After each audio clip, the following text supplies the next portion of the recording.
More than 20,000 Minnesotans will gather at Target Field on Saturday for the Twin Cities Heart Walk. That's right, and the goal is to raise more than $3 million and raise awareness about the #1 killer in America, which is heart disease. Joining us now is Kari Kehr, who has a personal story to share. Thanks for coming in. Thank you. 2 years ago, you were moments away from having what they call a widowmaker heart attack. Tell us about that. Yep, I was a 46-year-old active female with no history of heart disease in my family. And so when I went to the doctor for my annual wellness visit, I kind of talked to him about a little bit of sensation in my chest when I worked out, and I was extremely tired. I suddenly couldn't even do barely a mile on the elliptical, which was very unusual. Sure. And they never thought about my heart. Really? Yes. Tell us about going through because you said you were misdiagnosed a couple of times before they finally got to it. The third time I went in, they finally did an EKG. The first time they thought it was acid reflux, and so they put me on some medication. A week later I went back and said, I don't think this is acid reflux, and they said, I think you have full-blown asthma.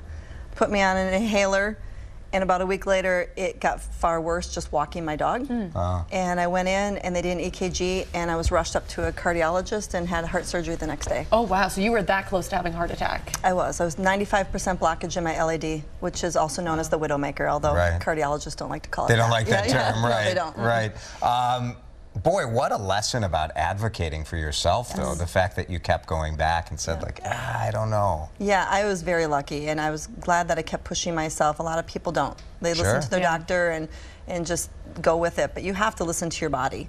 And the one thing I heard over and over again in cardiac rehab was, your body wants to live, so it's going to tell you when something's wrong. Listen to it, keep pushing, and keep asking the questions. You're part of the ad campaign this year for the Twin Cities Heart Walk? I am. Tell us about that. It's a little weird to be on buses. You guys probably know that. I'll suddenly be on buses. Look how tough you look there. Suddenly, I'm on buses and I'm on a billboard, and I've been... it's a great pose, by the way. Well, thank you. How much grief does your friends and family give you about that? They love it. Right? They've been so supportive. I'm getting pictures all over the place on social media. The selfie you were on the back of a bus in front of me, and I've seen it once. My husband saw it once driving from we just got married, our rehearsal dinner to the hotel, and he said the bus pulled out in front of him. He's like, there she is. That's so cool. Oh, that's a good side. I don't know what else. You walked last year for the first time, I did. and you're doing it again this weekend. I am. Really, it's a powerful event, isn't it? It's very powerful, especially it's personal now. So I've been a huge advocate. I work for Blue Cross Blue Shield, and I've been promoting it there. We have a big team of, I think, about 1,000 walkers this year. Wow. And I've been the top fundraiser. You're the top fundraiser, Yeah, I was last year, and I think I am this year. Well, again. we'll see. I don't know.